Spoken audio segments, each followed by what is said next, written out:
FM 1019, FM 100.5, WGNSradio.com. The Good Neighbor Network. Rutherford Issues with Bryan Barrett on FM 101.9 and AM 1450 Murfreesboro, FM 100.5 Smyrna. Listen and watch at WGNSradio.com. And the show brought to you in part by Middle Tennessee Electric. Their EV Ready program offers $50 in bill credits for home EV charging setup. You can find out more at driveev.com or mte.com. We're going to find out all about what's going on with Murfreesboro Parks and Recreation.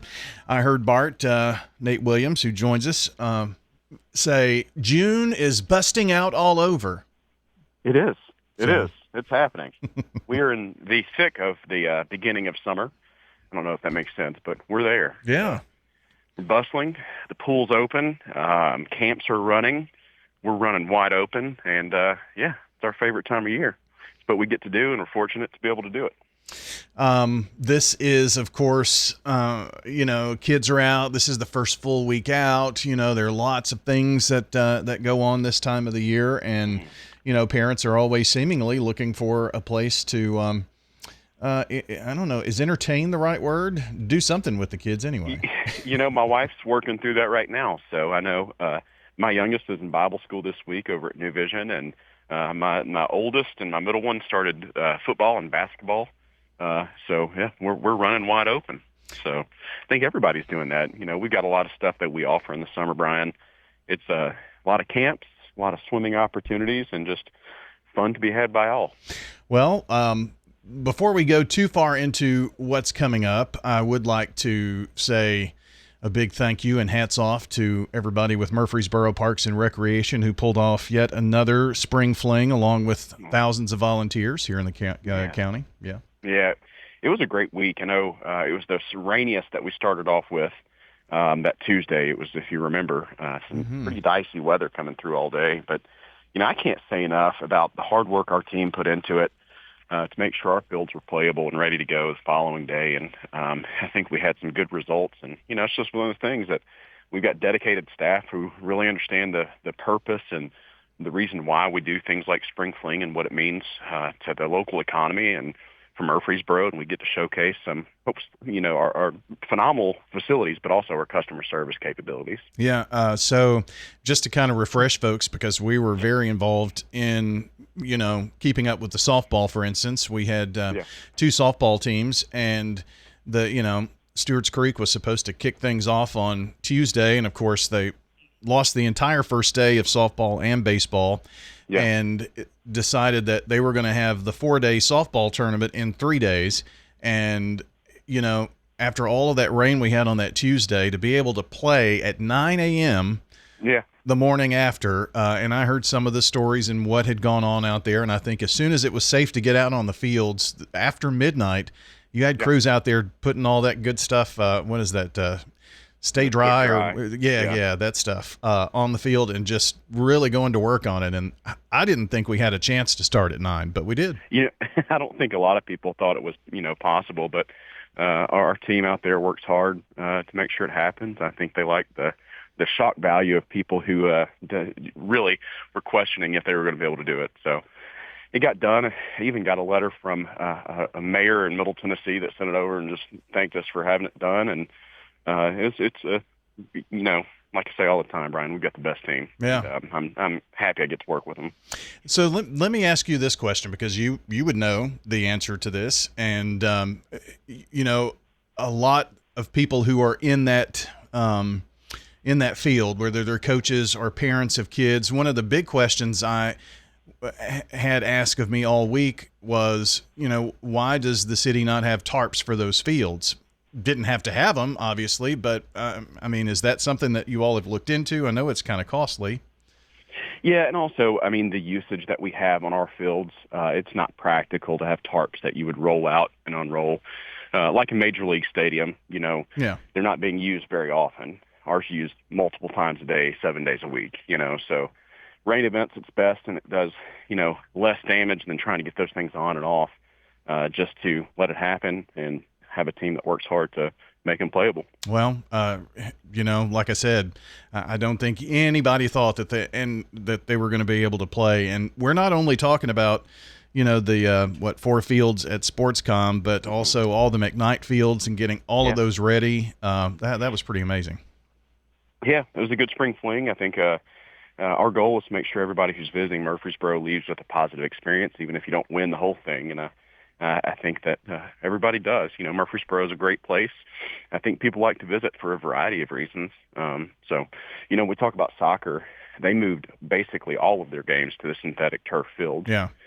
Which we, did that renovation a few years ago, and it's just made it where it's just so much, easier to host those things, not have to delay for natural grass, because after a rain event, you have to let that dry a little bit so that it doesn't destroy the field. But, yeah, we're excited. Doing a project like that helps us bring in all kinds of stuff. In a couple of weeks, we'll have the MLS Next tournament in town. So, it'll be huge. Well, I did want to also kind of piggyback off of that, because basketball, other sports, it's the the road to the borough. Everybody wants to get to the borough, to Murfreesboro, and where the state championships take place. And I would think all of our local baseball facilities, high schools, they have these big tournaments. People want to come here to play on those fields that they could be playing on. And same thing for soccer. And, I have to think that having that one event also helps to bring in other events. Absolutely. I think anytime we showcase what happens with our facilities, I think the curtains are drawn back just a little bit to all Murfreesboro has to offer, the hospitality, the restaurants that we have, the great downtown that we have. I think people just really enjoy coming here, on top of, our great athletic complexes that really are suitable for large events like that. Well, Murfreesboro, Rutherford County, all the Parks and Rec facilities certainly have been in the spotlight. I can always tell when there's some big happening, because I can't get out of my driveway when there's something over at Siegel Soccer Park. And sorry about that. it is what it is, right? I mean, you think about like what's coming up in a couple of weeks, that MLS Next event that we're going to have.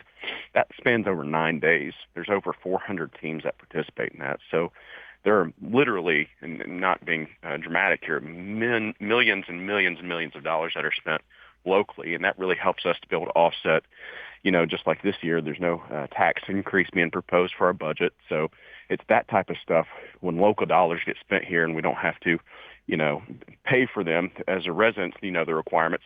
They're visitors and they go home. So it's huge, and it's a big benefit for Murfreesboro. Yeah, they help pay for new parks like on the west end of town, right?